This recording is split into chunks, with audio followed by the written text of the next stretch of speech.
Alright, hey everyone, welcome back to the channel. So, what wacky idea have I got for the channel today? So, after doing the retirement video, I kind of thought about it and I thought, it's brilliant to have your finance sorted when you get to retirement, but if you haven't got enough energy to be able to walk down to the shop and get a loaf of bread, what's the point? So I've decided to try and get fit. And in my kind of endeavour to try and get fit, I am going to try and do a single 10k run within a month. So I'm going to go from 0 today to 10k within a month. And for the past couple of years, I've kind of let my fitness go a bit. I used to basically go to the gym a little bit, run a little bit. I wasn't like super fit, but I used to do a little bit. But the last couple of years, I haven't really done anything. And that's because every time I seem to go and do something, I got injured. And this is one of the things when you get old. You can basically go to bed and wake up injured. So I've got to try and do this. And I'm going to take you on a journey, whether this will be one video, multiple videos, I don't really know,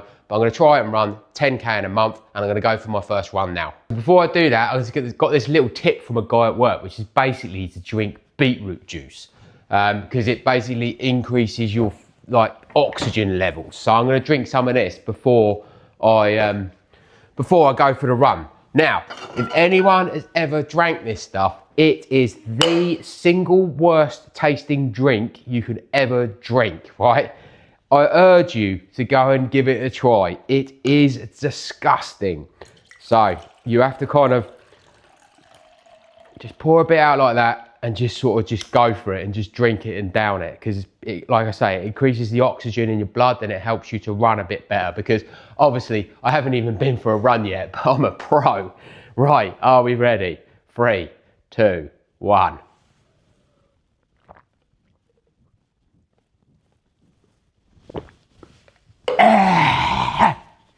Ugh. Right. I'm run ready. Let's go.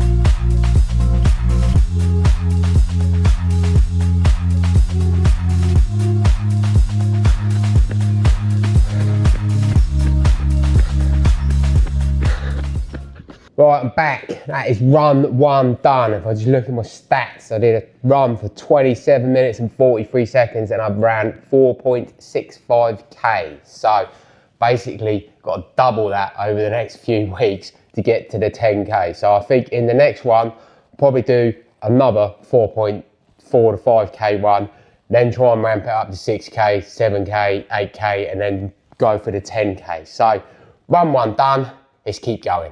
Right, day 2 of running. This is probably not a good idea. I'm going to go for another run the day after I've just been for one. And the reason that's probably not a good idea is I'll probably go and get an injury. My thighs ache like you won't believe. All up the top here, they just ache. Other than that, feeling pretty good actually. Got a lot more energy after that first run and I actually slept better. So I'm going to go for another run and hope that I don't get injured. Before we do that, I need to get the beetroot juice out again. You can actually see how thick it is. Guy at work explained to me, I said, what does it taste like? He just said, earthy. Right, here we go. 3, 2, 1.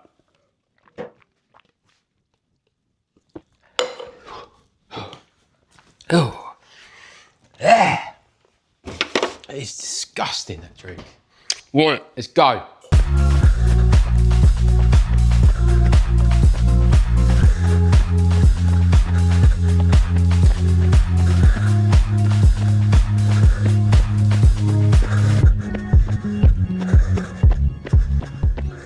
Right, that's 1, 2 done, and that was a lot harder than yesterday. It's a little bit hotter outside, a little bit of a breeze, but my calves were tight, really tight all the way around there, probably because of yesterday's one. So You can see from the time I ran a little bit further and I'm about 15 seconds slower. So it's kind of similar to yesterday, but it just felt a lot harder going round. So I'm gonna take a couple of days rest now and then get on to the third run.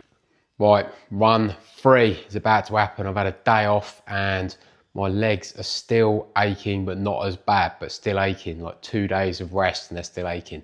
I am getting old, but run 3 is coming in. Might try and run a little bit further, see how it goes.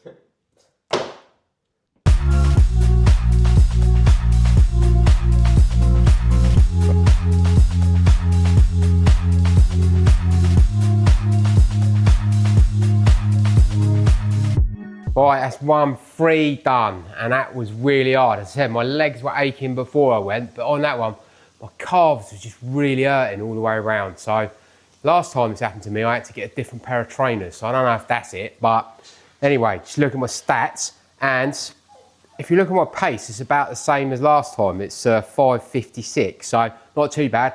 And we've broken the 5K barrier for the first time. So halfway there, let's keep going.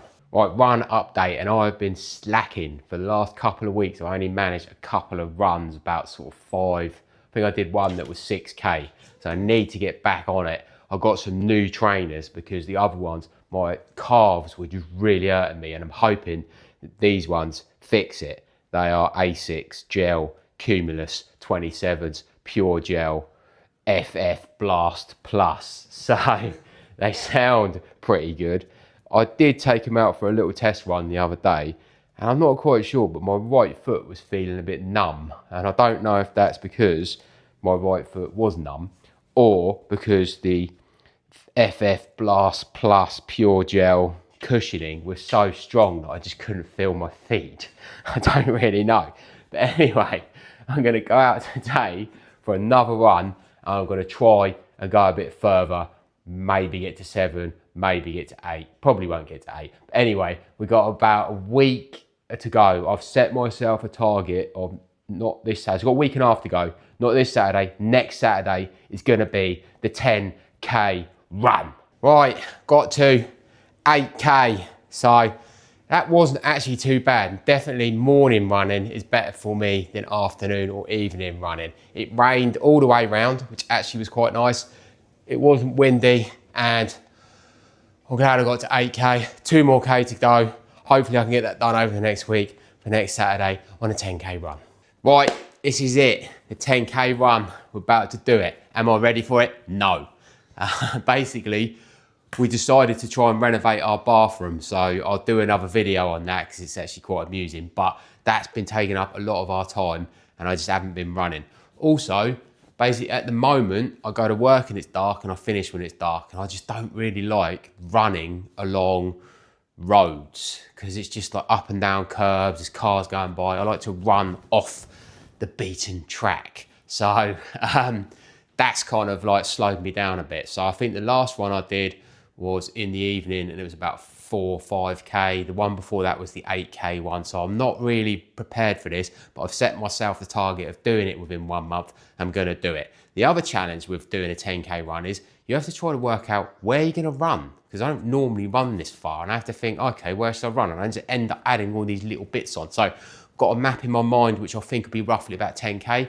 I'm going to go out and do it now and see if I can actually do it. My goal is to, when I'm doing this, is to run round without stopping. So if I start walking or whatever, that's a fail. So I need to be able to get all the way around, 10K, no stops. One final drink of the beetroot juice to get me prepared.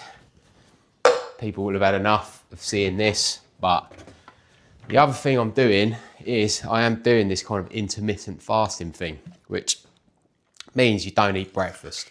And that means I haven't had any breakfast. So that's probably another thing that's not a good idea, is going running with no food inside you or energy. But hopefully this will give me something.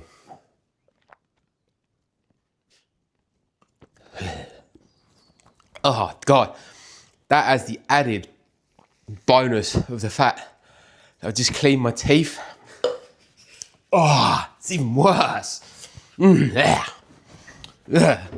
Right, let's go.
did it. 10Ks, done. Now, it's quite strange actually, because I think throughout this whole experience, what I found is, if it's a mindset thing a lot of the time. So if I know I'm only going out for a 5K run, I get towards the end of that 5K run, I start getting knackered. I'm sort of like, I don't know if I can do this. And I think to myself then, I'm never gonna be able to do a 10K run because I can't even do a 5K run. But when you start setting your mindset as today, I'm gonna run a 10K run, it just changes it. And you actually get to 5K relatively easily. And actually what I found is after 5K, when I got to sort of like 6, 7, 8K, I started to feel stronger. Started to sort of get my pace and started to feel like, yeah, I can really do this. I got to sort of like, I don't know, 8.5, 9K, I started to like tire a little bit. And then in the last K, I just thought, well, I've only got a K to go now. It's not far to go. And went a bit faster. So actually, it was all right. And I know that a lot of people will watch this and go, well, this guy, he did a 4K run on his first run. I wouldn't even be able to do 1K or 2K or whatever. That's not the point. The point is you set yourself a target, you try to get the target. So whether you can run 3K, 5K, 7K, 20K, whatever, just set yourself a target and then go for it. And also set yourself a time target like I did. So within a month, I'm gonna do this. Could I have run 10K a month ago? No chance. I would never have been able to do that. Just get up on a Sunday morning and go for a run with 10K. So definitely I've improved. What am I gonna do next? Well, I need to finish this bathroom off. Emma and I are still going on all our travels, which I haven't actually posted many videos on because we're just enjoying the travels, to be honest. I will try and post some of them, but I'm gonna try now to do, I'm gonna carry on doing the running, but I'm gonna try to do a bit more kind of like weight sort of work, because as you get older, you start to lose muscle mass. If you remember back at the beginning of this video, my goal was to try and be fit when I retire, because there's no point getting to retirement if you're just like mega unfit when you get there. So next stop is try to lift a bit of weight. Not sure if I'll record it. Anyway, if you've watched this all the way through, thank you, and I'll see you soon. 10K.